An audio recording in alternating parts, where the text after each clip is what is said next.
राष्ट्रीय लोकदल प्रमुख चौधरी जयंत सिंह ने एनडीए में शामिल होने का ऐलान कर दिया है। एनडीए में जाने को लेकर एक हफ्ते से चर्चाएं हो रही थी। हालांकि जयंत सिंह के दादा पूर्व प्रधानमंत्री चौधरी चरण सिंह को भारत रत्न दिए जाने की घोषणा के साथ ही गठबंधन पर एक तरह से मुहर लग गई है। इस बीच दिल्ली में दफ्तर पर बिजनौर से बसपा सांसद मलुक नागर की मुलाकात के बाद चर्चा का बाजार गर्म हो गया है। वेस्ट यूपी की बिजनौर लोकसभा सीट से बीएसपी के सांसद मलुक नागर का सोमवार को चौधरी अजीत सिंह की जयंती पर चौधरी जयंत सिंह से जाकर मिलना चर्चा का विषय बना हुआ है। मलुक काफी दिन से चौधरी जयंत की तारीफ करते रहे। फिलहाल सियासी हलकों में चर्चा है कि मलुक पाला बदलकर जयंत सिंह के साथ जा सकते हैं और बिजनौर से गठबंधन प्रत्याशी बनाए जा सकते हैं। इससे मायावती को तगड़ा झटका लग सकता है। गौरतलब है कि जयंत एनडीए में शामिल हो चुके हैं। वैसे पहले कयास लगाए जा रहे थे कि सोमवार को मुजफ्फरनगर से शुरू हुए ग्राम संपर्क अभियान में बीजेपी के राष्ट्रीय अध्यक्ष जेपी नड्डा आरएलडी को एनडीए में शामिल होने का ऐलान करेंगे, लेकिन ऐन वक्त पर नड्डा का कार्यक्रम निरस्त हो गया। आपको बता दें कि सोमवार को अजीत सिंह की जयंती थी। हजारों की तादाद में वेस्ट यूपी से वर्कर उनको याद करने दिल्ली गए थे।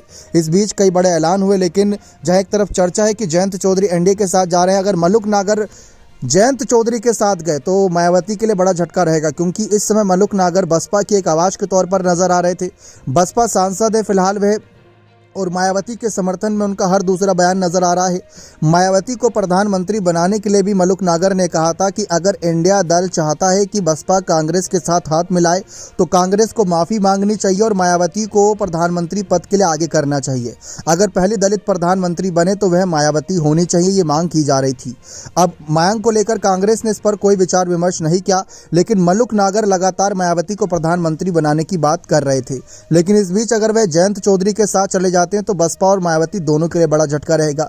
भले ही मायावती के साथ ऐसे पहले भी हुआ है कि कई नेता उनकी पार्टी से चुनाव जीते हैं और दूसरी पार्टी में चले गए, क्योंकि मायावती जल्दी किसी से गठबंधन नहीं करती हैं तो बहुत सोच विचार करके, और ऐसे में जो गठबंधन नहीं होता तो ऐसे में जो सांसद या विधायक जीत कर आए होते हैं उनको मंत्री पद नहीं मिल पाता, जिससे वह नाराज रहते हैं, क्योंकि वह सत्ता में नहीं रहते जीत के बावजूद भी। इसीलिए वह उस दल से हाथ मिला लेते हैं जो सत्ता में बना रहता है। अब जयंत चौधरी के साथ अगर मलुक नागर जाते हैं तो यह बड़ा खेला होगा मायावती के खिलाफ। बने रहे चैनल के साथ। बहुत बहुत धन्यवाद।